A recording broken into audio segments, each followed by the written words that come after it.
Yes, people, Manscaped is back, but this time it's not for below the belt grooming. Manscaped brings to you the Beard Hedger, the best product on the market when it comes to beard trimmers. The Beard Hedger is unique due to its number of gradient settings. As someone who's purchased this, I won't turn to any other beard trimmer. Check it out for yourself at manscaped.com. And don't forget to use code FTM20 to get 20% off of this product. Morning. Good afternoon or evening, I suppose, wherever you're listening to around the world.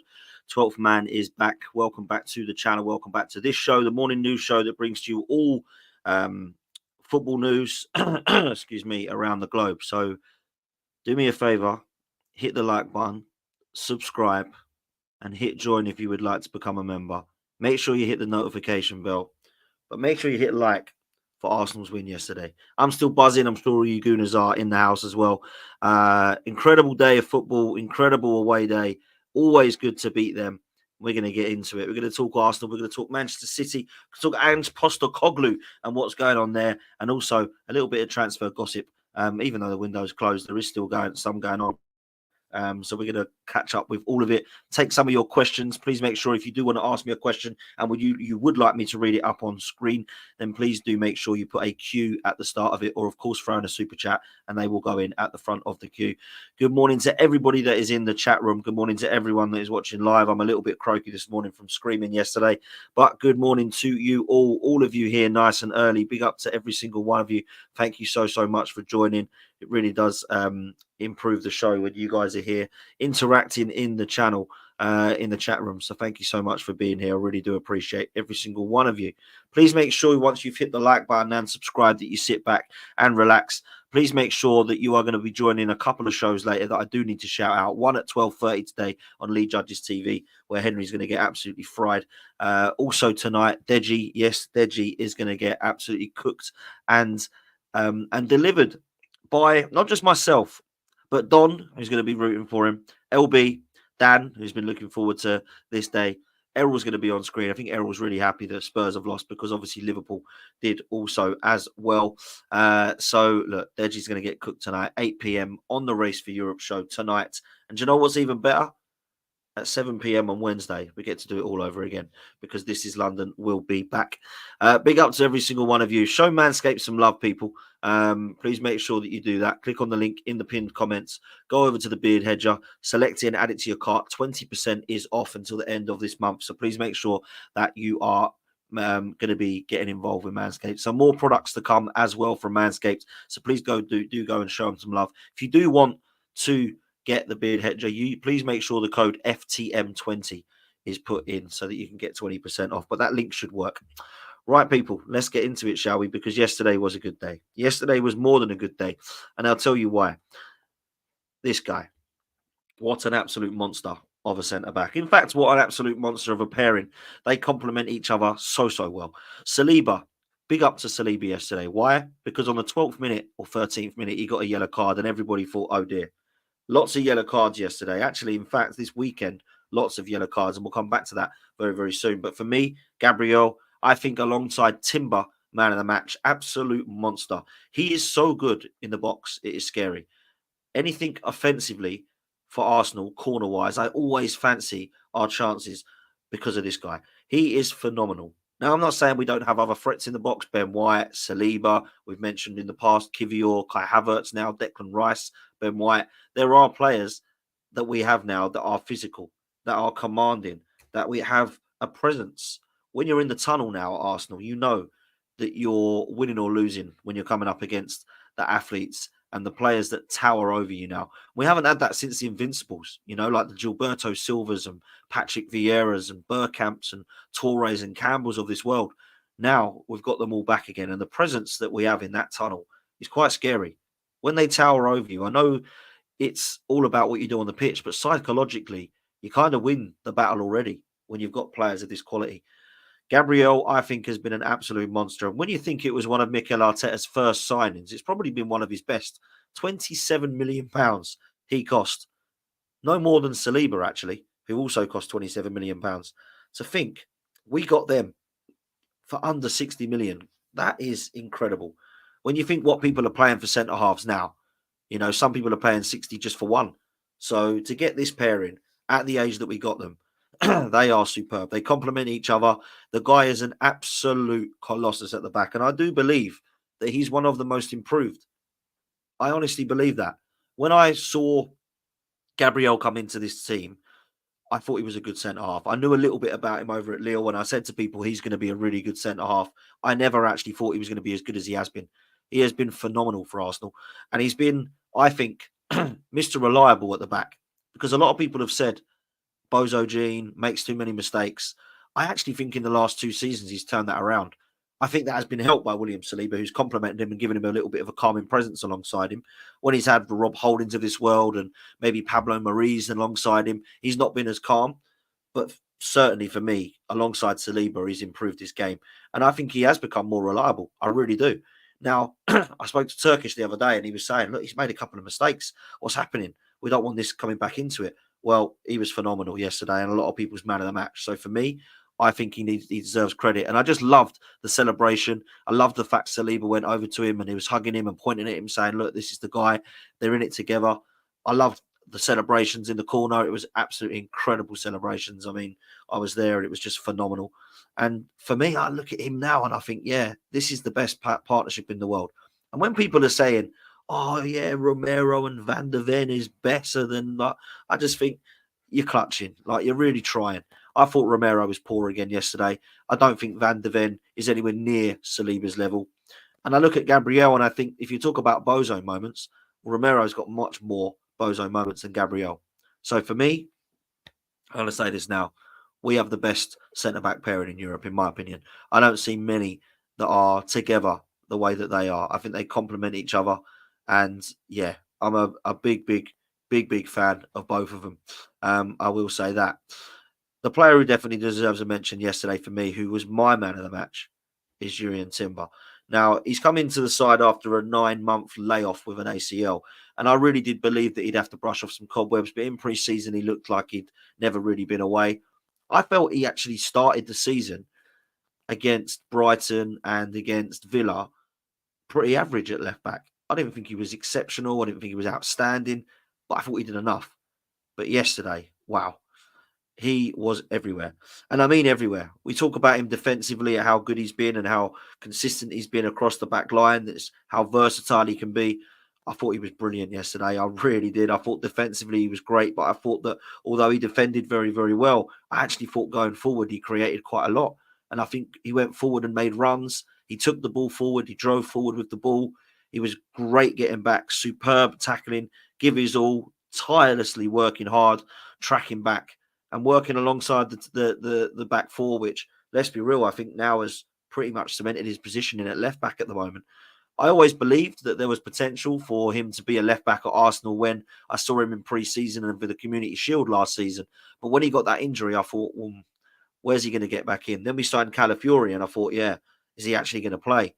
I think at the moment he stays there at left back for me because he's actually a defender. And you know, Adrian made a great point last night on the channel. He hardly inverted at all. Because we didn't need him to play that game yesterday. I thought he was fantastic.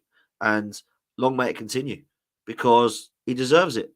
He's had a long layoff. He's worked very hard. He's got himself fit. He looks an absolute beast, by the way. And what I loved was when he had that incident where people said he should have got a red card, which the rules state he shouldn't have because he didn't follow through. When the keeper started in him, grabbed him and just said, don't start on me, and all of his teammates come. I thought, honestly, absolutely phenomenal from Timber and great from the players as well. Even Bukayo Saka getting involved. He never normally does. So, listen, superb. Right, let's mention the other side, shall we? There is a lot of pressure on this guy. Let me tell you this. The stats are hilarious. In the last 7 London derbies, I'm not talking about Fulham's, Palace's or Brentford's. I'm talking about Arsenal, Chelsea and West Ham, the rivalry derbies. In the last 7, he has won 0.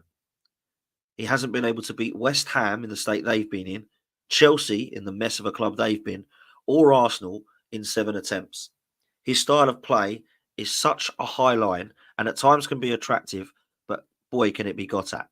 And at times yesterday, I felt that we should have actually capitalised on more because we had opportunities to get in behind that potentially we failed or fluffed or ski whiffed. I look at the chance Martinelli had. I actually think he's got to square that. I looked at it again last night on Match of the Day. He's got an opportunity. Do you know why he doesn't do it? Because he doesn't get his bloody head up again. This is the problem with Martinelli. I absolutely love him, but he doesn't get his head up enough. But we got him behind them. Timber got him behind them. Saka got him behind them. Kai Havertz got him behind them. So that high line, he's so stubborn. He just continues to play it. And Tottenham fans have now had enough. In the last 14 games, they've won 4 games. Yeah, this comes from last season to this season. The 4 teams they've beaten is Everton this year, which everybody's beaten, and Luton, Sheffield United and Burnley from last year. I was stunned at that stat. Absolutely stunned at that stat. It's incredible that in the last 14 games, they've only won 4, and it's been against Everton, who everyone's beaten, and the 3 that got relegated from last year. That's crazy. Another crazy stat. Ange Postecoglou in his 2 years at Tottenham has spent half of what Mikel Arteta has spent in 5 years. And he spent it on absolute trash. Like Brennan Johnson, like Solanke, £65 million. Not that he's trash, because I think he's a good player. A lot of money and a big risk. He spent it on Archie Gray and that Bergvall now. He spent it on Vicario. He spent it on Porro. He spent it on Van de Ven. There must be other midfielders he's bought that I've completely missed as well. But it's absolutely crazy the amount of money that he's been allowed to spend. So, look, I liked Ange. I actually feel like now he's becoming very rude. Very rude. In interviews, it's a real nasty taste. A lot of Spurs fans are saying, don't like the way he comes across in interviews. He's a bit of a, well, it ain't my fault, type attitude. Even though yesterday he said it's me that I've got to fix, I've got to feed it back. He says, I've got to feed it back to the players. I've got to sort this out. Look, set pieces, they were actually okay yesterday, other than the one they conceded. I thought that they dealt with us pretty well for some part of that game. But once you switch off and you've got Gabriel there, he ain't going to miss. He ain't going to miss. So, look, Ange Postecoglou's under massive pressure. They've got Coventry midweek away. They've got to win that, because otherwise it's another potential trophyless season for them. He says, famously in his interview yesterday, I always win things in my second year. I don't think Spurs look like a side that is going to win something unless they completely throw the league and concentrate on a Carabao Cup or a FA Cup. I don't think they're going to win the Europa League. I don't think they're going to win the Premier League. So that leaves them 2. Domestic Cup. Now, that's going to be difficult because obviously Manchester City, Liverpool, Arsenal, Man United are all known to do better than Tottenham when it comes to domestic cups. Spurs haven't won something since 2008. If Ange Postecoglou believes that they're going to win something this year because that's just what he does and he always wins in the second year, he's got to play a lot better. He's got to play a lot better. And he's got to change his way of playing as well. Because for me, I thought Tottenham have just been easy to play against this season, because they've dominated the ball, but they've done nothing with it. In all the games, they've played good football in parts, but they haven't done anything with the ball. That's the way I see it. It's crazy for me. It really is. So that's enough about Spurs. This is all about Arsenal today. But there was worrying signs, of course, near the end of the game when Ethan Nwaneri come on the pitch, who I thought was excellent, by the way. What a player. I'll come back to him in a minute. Saka limped off. Wasn't able to continue. However, he did celebrate at the end. He did come back on the pitch. He did come and celebrate. He did look himself. I think he'll be absolutely fine. But of course, he came off, maybe a precautionary. Arteta didn't seem worried, but he did walk off, or hobble off, should I say. Probably best, if I'm honest. Probably. I think when you look at Saka now, anytime he gets a knock, just come off. We bring on Sterling or Nwaneri or whoever it is that comes on. We've got players there now. So that's what I want to see. But Bukayo Saka yesterday, I thought he was pretty quiet, if I'm honest with you. I think Udogi's a good player, but I don't particularly think he locked him up. I just think Saka didn't have a great game. But what did he do, guys? What did he do? Yeah, he got another assist. That is just what Saka does. His goals and assists are incredible. I think he's going to get over 30 again this season. I mean, he started off incredible, hasn't he? He's got goals and assists in every single game so far this season. Even if he hasn't played great, like yesterday, like against Villa, he gets an assist. That's just what he does. Great delivery, great corner, superb header, great goal. And I've got to say, Really impressed. Something that did interest me, though, not just in yesterday's game, but also across most of the games this weekend, was reverting back to this incident. Now, the referees union have definitely got together and started to book everybody because I saw yesterday a lot of yellow cards, and it looks as if it's because of the Declan Rice incident. There's a lot of people suggesting that there's a lot of yellow cards given out for similar incidents to Declan Rice. A lot of the people were saying that the reason that yellow cards were put out yesterday a lot, and of course, I think it was Chelsea Bournemouth was the most yellow cards ever given out, is because they're trying to say, look, it isn't a bad decision against Rice. Anyone who flicks the ball away, anyone who does this will get yellow cards. But the fans have accused the Premier League of issuing several yellow cards this weekend to try to justify Declan Rice's red card last month. And I was watching Chelsea Bournemouth with my parents, and I thought to myself, there is so many yellow cards here. It is incredible. Absolutely mad. And yesterday, yellow cards everywhere. Absolutely everywhere. So, look, it's going to be, I think, something that needs to be got used to. One thing I don't mind, actually, is referees giving yellow cards for dissent. If somebody comes up to a referee and calls them all the names under the sun, I think they should be able to do that. Why should they take that off someone? It's fair disagreeing with an incident. You don't have to come and slag them off and start screaming in their face, swearing, shouting, abusing them. Absolutely ridiculous. So, look, Martin in the chat, record number of cards, first half, 7. In a mate, 14. In a game week, 65. That is absolutely mad. So that is what we're talking about here. Yellow cards being dished out everywhere. Now, maybe it's because the new rules, if you go up to a referee and you scream, you get a yellow card. Maybe they're getting used to that, some of the players, and we'll start to see the yellow cards decrease as they start to understand the new rules. But I think it's right. You shouldn't be able to go up to a referee, scream in their face. Every human being, for goodness sake, they're trying to do a job. Yes, some of them are horrendous. Some of the incidents are terrible. By all means, disagree with them. But you shouldn't be going up and swearing at them. It's just ridiculous. So I think that is fair. But when you're giving yellow cards for absolutely everything, it is becoming a bit of a madness. And if that does continue, we will see loads of red cards this season. That will just go up and up and up. So let's see what happens there. That's for sure. Moving away from the game from yesterday, we are going to now talk a little bit on this because today the trial begins. Manchester City's 115 charges are now being investigated and the trial starts today. Now, it will go on for a large period of time and nothing will happen this season, from what we understand. If there are any punishments, it will not be this season. So Arsenal, if they want to win the league, are going to have to do it the right way. And that is absolutely spot on as far as I'm concerned. I don't want to win the league because Manchester City have been deducted points. But if they are found guilty, there will be potentially a fine, a points deduction, stripping of titles. It could get very, very messy.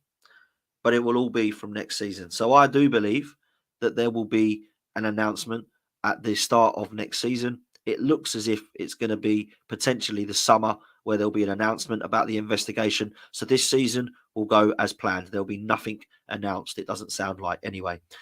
What is going to happen? Well, I have no idea. I don't talk about this too much, guys, and I'll tell you why. If you notice on this channel, it's probably the only channel that doesn't talk too much about Man City's 115. The reason I don't do it is because I absolutely know nothing about it. I have my opinions. I have my opinions on what should happen. I don't have opinions on whether they've done anything wrong or not because I have no evidence. I'm not a lawyer. I haven't seen any of the 93-page document that's been put in front of people. I don't think many people have read it.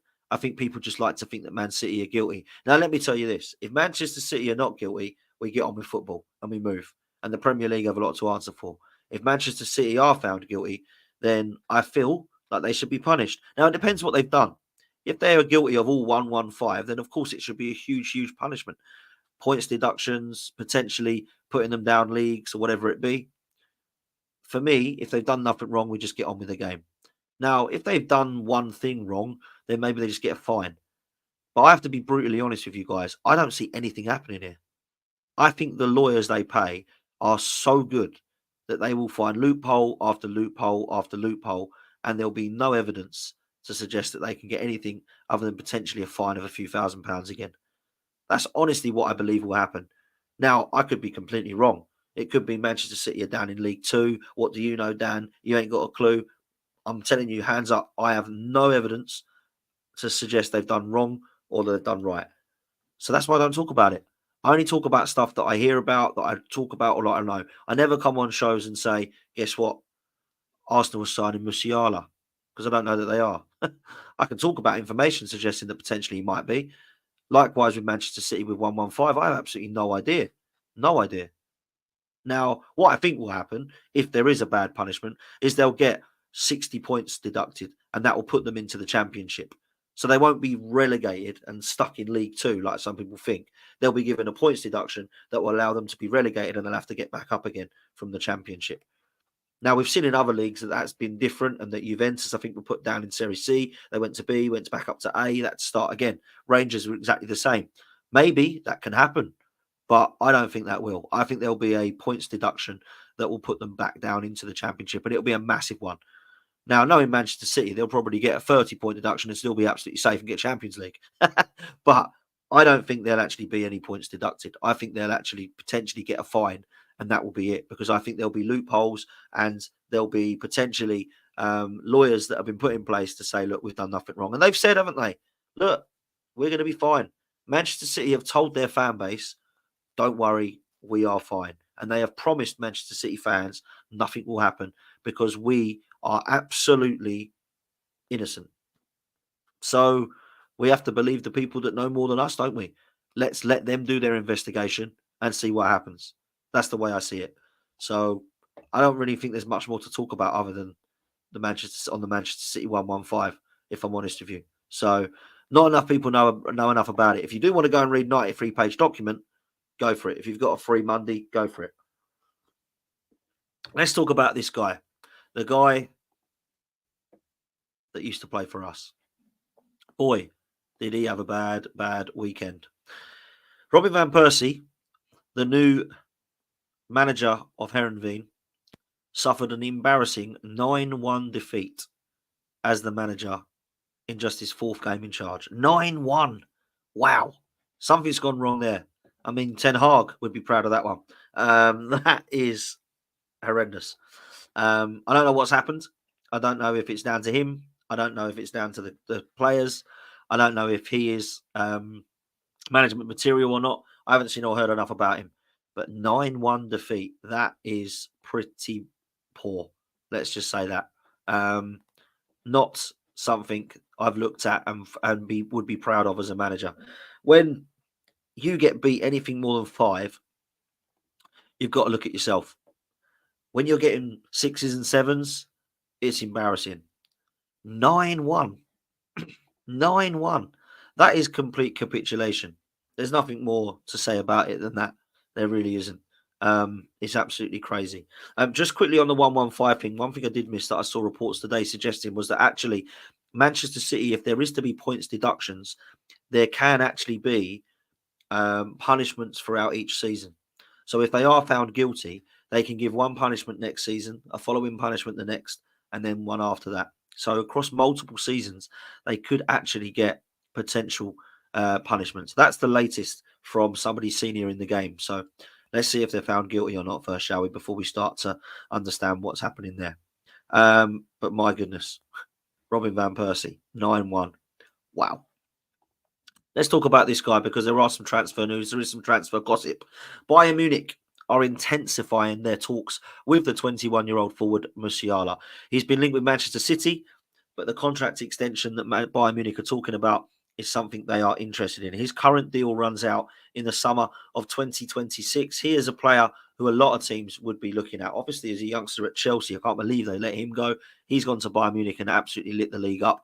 And Manchester City are interested. Now, they are interested because Kevin De Bruyne could be leaving at the end of the season. It looks as if Musiala is the player that they want to replace him. Florian Wirtz is another name that's being mentioned as well. So watch what happens with Musiala. Another Bayern Munich player that people are looking at is a player that we looked at for sure, and that is Leroy Sané. But Newcastle are the team that are tracking the 28-year-old winger. He is out of contract at the end of the season. Now, so he'll be, 29 years old at the end of the season. That'll be a free transfer. That could be a very good signing for someone. Newcastle, however, I've got to say, big up to them yesterday. Harvey Barnes and Anthony Gordon either side is looking very good for them at the moment. And I did say Newcastle will get top 4. They're currently sitting in 3rd. Watch this space, 1 game a week. But yeah, Sane on a free transfer in the summer is what some clubs are looking at. Maybe Arsenal will be back in for him, who knows. Someone who is a free transfer, though, and has actually gone is Adrien Rabiot. He has gone on a free transfer to Marseille. He was, of course, a name that Arsenal fans were mentioning as somebody that could come into our midfield, potentially for free this summer. I am glad that we didn't go there. I don't think he is a bad player.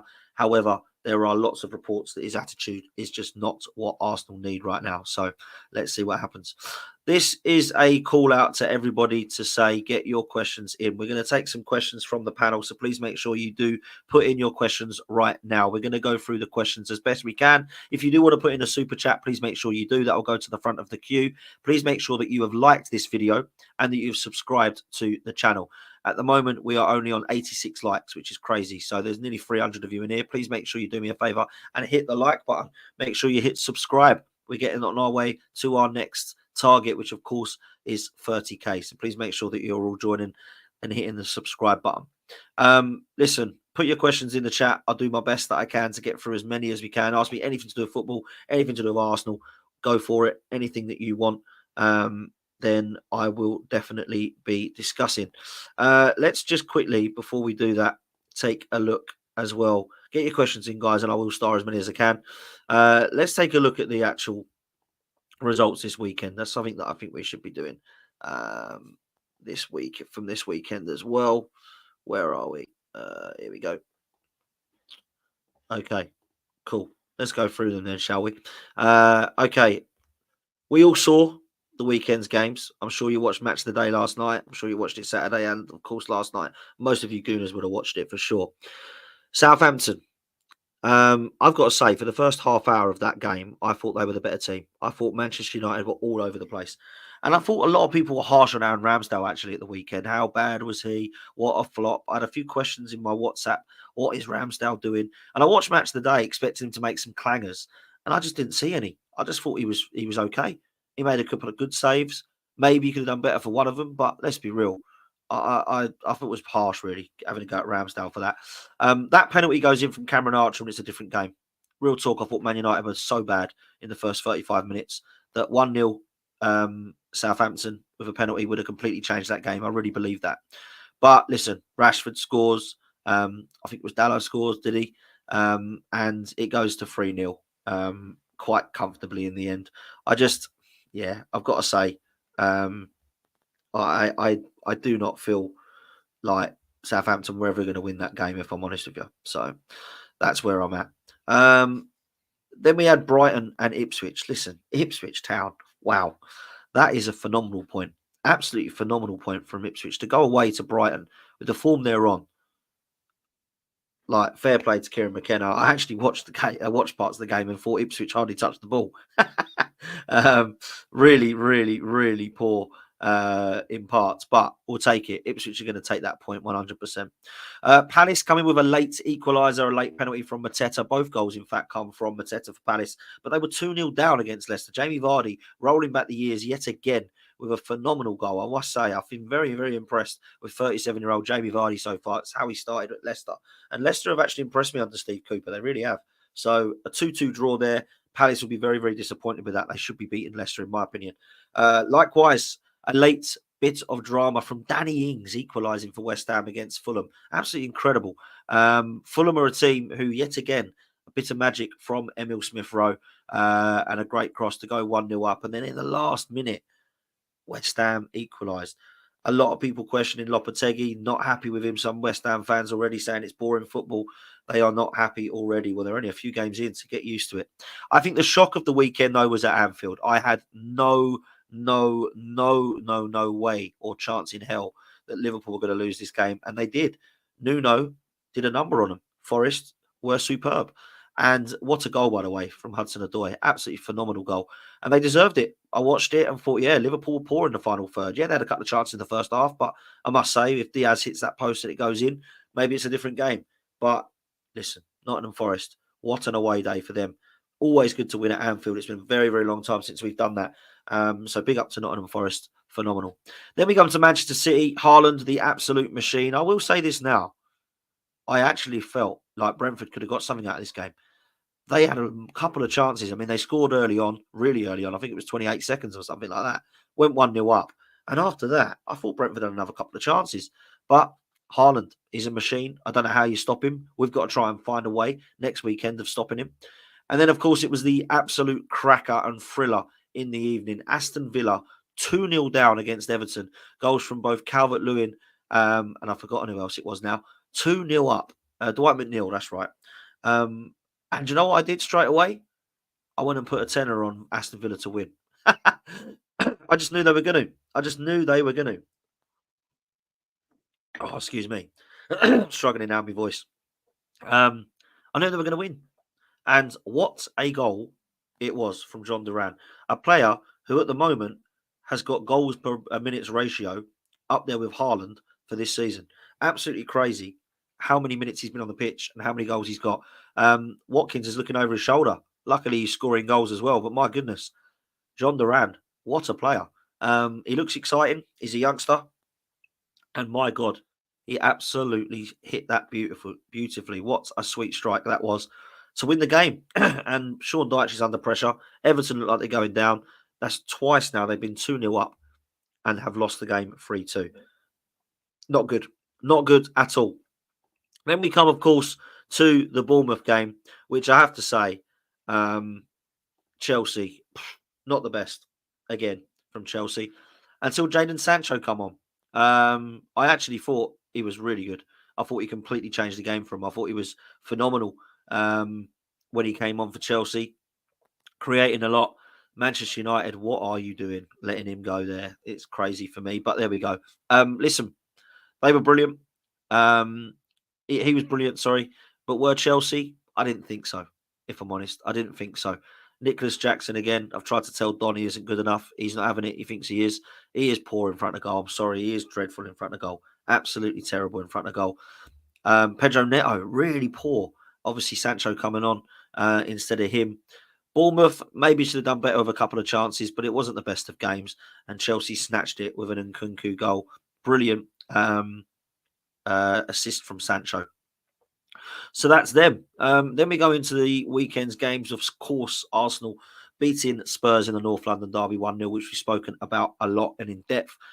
And Newcastle turning it around with an absolute screamer from Harvey Barnes. 2-1 against Wolves, a team that are very much struggling this season. And a lot of people have tipped to go down. Now, I must say, when I heard people thought that they were going to go down, I kind of scratched my head thinking, why? Gary O'Neill's done a phenomenal job. Bournemouth missed a penalty. You're right, Yomi. Yes, they did. Evan Nilsson. I mean, he couldn't do anything. He was trying to score, wasn't he? But he just couldn't do anything. Sanchez, a goalkeeper I don't rate, actually was one of Chelsea's best players at the weekend. So that proves how bad they were. Listen, I think when you look at it, Newcastle, when everyone laughed at me and said they're going to get Champions League football, Dan, you're crazy. What you smoking? Just wait. See how it plays out. 1 game a week. Third at the moment. 4 games played. Haven't really got into their best, in my opinion, play yet. Players to come back. Trust me. Newcastle can get Champions League football with 1 game a week. Ahead of Spurs, ahead of Villa even, ahead of Chelsea, ahead of Man United. Look at these teams they're coming up against. They're all in the bottom half at the moment. West Ham, Spurs, Man United. They're all bottom half teams. They're not doing anything. Chelsea sneaking around the European places. Newcastle are up there. When I look behind, I see Newcastle. I don't see the other teams. That's all I'm saying. So there we go. Let's take some of your questions. We've got quite a few of them. Where's Dusty Deji? 8 p.m. tonight, my friend. 8 p.m. tonight. Do not miss it. PTM Production says, it's not a question, more of a statement. They are not like us. We're talking about Spurs? I imagine we are. Let's talk. Matt says, should Szoboszlai have been sent off for kicking the ball away on a yellow? Yeah, this is what I mean about the lack of consistency, mate. Honestly, it's crazy. It really is. I don't get it. We see a lot of yellow cards being flung around yesterday and over the weekend, but let's be real. Just want a bit of consistency. That's all we want. And we don't see that in football, unfortunately.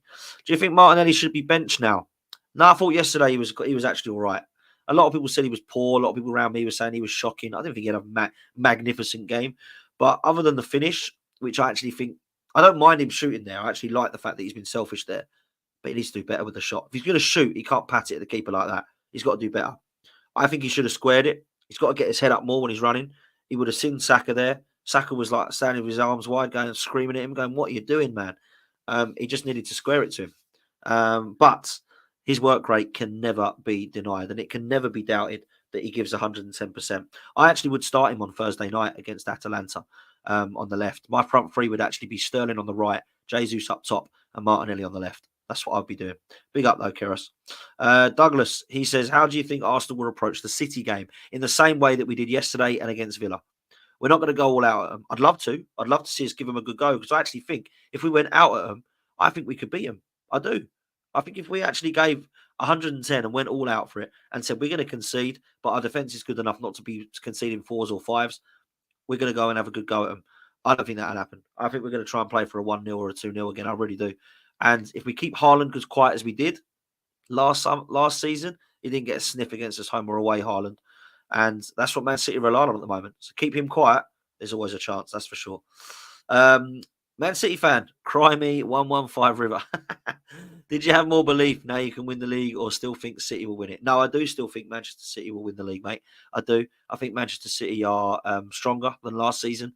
I think they've replaced Rodri now with Gundogan again. I think they found the Gundogan replacement. I keep always making that joke that they've actually replaced Gundogan with Gundogan. I think Savinho is going to be a replacement for Mahrez. And although I don't think you've replaced Haaland, I think you've got players that will play there in the false nine. He'll find somebody, whether it's Foden, whether it's Doku, whether it's Savio, whoever it be, he will play somebody if Haaland's injured. They've still got Foden to come back, Ake to come back, Stones and Walker have only just returned, Rodri to come back as well. I think Manchester City will win this league, but I do think it'll be tight. I really do. This one comes in from F, says, has yesterday's win changed your opinion on whether we'll win the league? For me, not really. I always knew we'd beat Spurs. City are far biggest test. City are the biggest test. I'll tell you this now. I will believe we can win the league more if we beat Manchester City. If we win at the Etihad, we'll go a point ahead of them. Is that right? We're 2 points behind them, right? Yeah. So we'll go a point ahead of them. I believe that is the biggest statement to say Arsenal are ready to win this league. Go and beat Manchester City. That's what I will say. I missed some of your questions, but I will try and come back and star some of them. Chris, big up, bro. I hope you're well, my bro. Red Smoke says, Dan, do you think Calafiori will become Arsenal's regular left back once settled in the team and not injured? Or would you stick with Timber? I'd stick with Timber for now. Listen, Calafiori is very highly rated. I actually think and believe, something in the back of my mind says that he might actually cover for Gabriel for most of this season. If he does get into the Calafiori position that we all want him to be in at left back, he's going to have to get Timber out of there, because Timber is playing very, very well. This weekend, I thought he was phenomenal. So for me, Calafiori is going to be interesting what happens there. I expect Calafiori, if he's fit, to play in some of the games where we need to rotate at left centre back or at left back. But at the moment, he doesn't get into the first team. He's got to get fit first as well. That's for sure. Dan, with the bad refereeing of late, do you see overseas refereeing coming to the Premier League like the players? It has to. It has to. The officiating in this country is terrible. I don't think it's been good enough. So, of course, we need to be looking at other referees from overseas, in my opinion. Look at me, I'm the pilot now. What a brilliant name. I love some of the names in this chat. It's absolutely fantastic. Are you worried about how long Odegaard could be out for? Many people think it could be up to 3 months. Yeah, I don't want to speculate about how long. Arteta not saying how long he's out for is worrying for me. It's worrying for me. What's he waiting for? You know, why doesn't he just say he's going to be out for a while? We don't know yet, but we'll let you know once we do. Why does he say, oh, he could be fit for North London Derby? Have you any news? No update yet. They obviously know how long he's out for. I think it is going to be a while. I actually have an estimate that we will see Marino and Odegaard come back at the same time, which will be November. End of October, November, which people think is miles away. But actually, we're middle of September now. So rest of this month and all of October. So we're talking 6 weeks, 4 to 6 weeks. I think we'll see both of them come back. It's not going to be before then, in my opinion. I looked at Odegaard's ankle. It doesn't look great. I looked at Marino's injury record of players that have done that. It doesn't look good. I think we've got to accept that if we see them before November, I'll be stunned. That's the way I see it. So just got to be really real about it and say that we've, at the moment, not replaced Smith Rowe and Vieira. It must be because Wanyeri's ready. and he looked brilliant yesterday. So maybe he's the one we need to be using. Martin says, would you take Newcastle beating Fulham 4-0 and going top of the table for now if you beat City only 1-0? I know you'll just need to point out Newcastle can go top next. I know you will, but just need you to point out Newcastle can go top next week. Martin, you must be a Newcastle fan. Big up to you, mate. Always had a soft spot for Newcastle. Everyone on my channel always gives it to me because, Dad loves Newcastle. No, I respect Newcastle and their fan base and what they've gone through under Ashley and what they should be enjoying now. So big up to Newcastle. Of course I would, mate. Of course I would.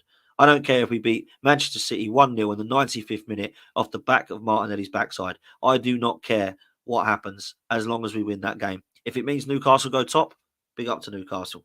That's the way I see it. So fair play to you, mate. This one comes in from F94. Says, what did you make of Sterling's debut off the bench? Looks sharp, I'm not going to lie. Should have shot, though. Yeah, look, he looks sharp all the time because of the way that he runs and the way that he drives forward with the ball. But he's got to shoot. I don't know what he was doing. He was taking way too long. Way too long. Are you worried about Chelsea winning something this season? Their defence ain't it, but their attacking options are far better than I thought. I'm not going to lie. I'm not really bothered about Chelsea winning something, if I'm honest. The only thing that would frustrate me, I suppose, is that they'd win something before Mikel Arteta, and that would be frustrating. Now, of course, Mikel Arteta's won the FA Cup, but it wasn't with this side. And they will go, oh my God, Maresca has been here for 2 minutes and he's won something before Arteta has won something with his squad. So, yeah, I don't want to really be seeing that, if I'm honest. Chelsea fans get very gobby, very, very, very gobby, if I'm honest. And I don't like that about them at all. Let's see where we're at here because there's quite a lot of questions that I've missed here. Lawrence, big up, bro. I hope you're well, mate. Says, Dad, the Tottenham fans now believe that North London is not only red but black as well. Absolutely, man. Absolutely. I couldn't believe it was weird seeing us playing in that, if I'm honest. I really did think that was a bit odd. But look, it's one of those. I was more than happy to win in whatever colour we wore. But big up to you, Lawrence. I hope you're well, my friend. TM101 says, do you think the honeymoon period is over for Liverpool or just a blip? We're going to see now, aren't we? Is there bounce back ability in the Arnie slots, Liverpool? We're going to find out. I think it might just be a one-off. I don't think Liverpool looking exceptional, but the biggest compliment I can give them is they don't look unrecognisable from a Klopp side. It doesn't look like, wow, who is this Liverpool side? I can't believe the players are so bad. It's all Klopp. No, it wasn't all Klopp. Some of the players are actually very good players, but they had a bad weekend, that's for sure. Big up, Dan, listening to the pod while I rock my daughter back to sleep stateside. Thank you. Wyatt, big up to yourself, man. I hope you're well. Okay, let's talk. What are your thoughts on Ismail Kabia? I know absolutely nothing about him, Emerson. And do you know what? That was the one negative about yesterday was I was worried for our bench. You know, when you've got 4 17-year-olds on it, yes, we know who Nwaneri and Lewis Skelly is, but I don't know who Maldini is or who Kabia is. So that was a worry for me. It was. I've got to say that. I understand that we're short at the moment. I understand we've got injuries, but that's why with a squad of 22 players, you've taken a risk, man. You've taken a risk. Amo says, do you think we're parking the bus more in games compared to last season and the season before?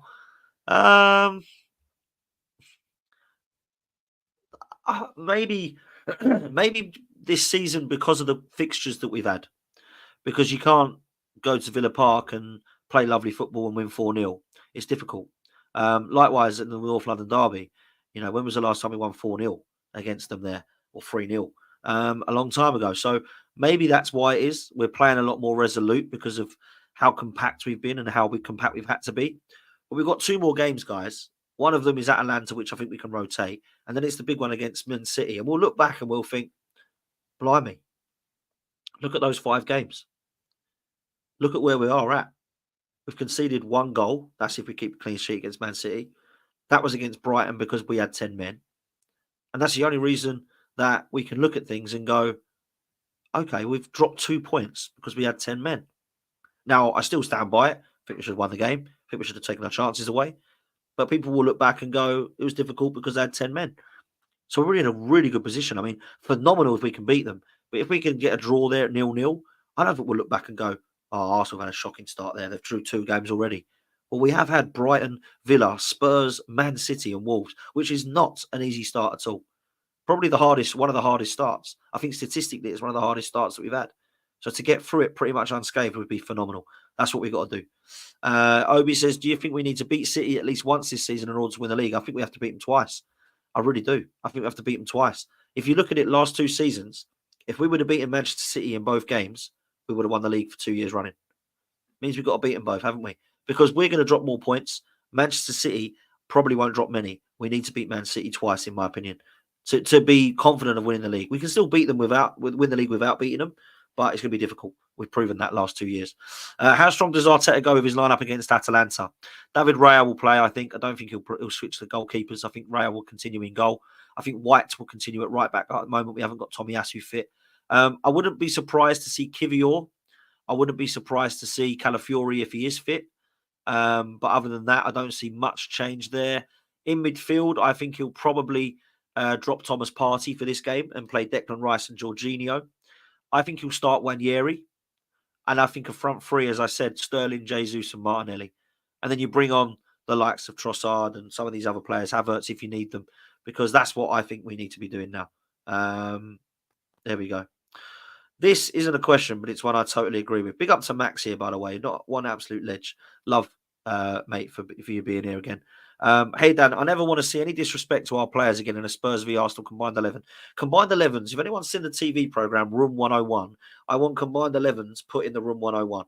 I cannot stand them. They drive me insane. I'm seeing Spurs fans this weekend putting Vicario ahead of Raya, Porro ahead of White, Van der Ven ahead of Saliba, and Romero ahead of Gabriel. And people are telling me that the best back five and the doggy at left back. So they've got a back five that Arsenal, no players getting in, but they're conceding set pieces and conceding the most goals, and we're keeping the clean sheets and good from set pieces. Make it make sense, people. Make it make sense. I'll tell you what I'll do. I'll be fair to Tottenham. I'll give you a doggy because Timber's only just come back. I'll give you Son because he's been phenomenal for Tottenham. And I'll give you Maddison in the middle, who, by the way, went missing yesterday. That's as much I'm giving you. I ain't giving you any more than that. Crazy. Absolutely crazy. Anyway, Martin says, not a question, but I like it. We've got City after Fulham at St James's Park, and we normally give them a game. Please do. Please make sure that you do. We need all the help that we can get. That's for sure.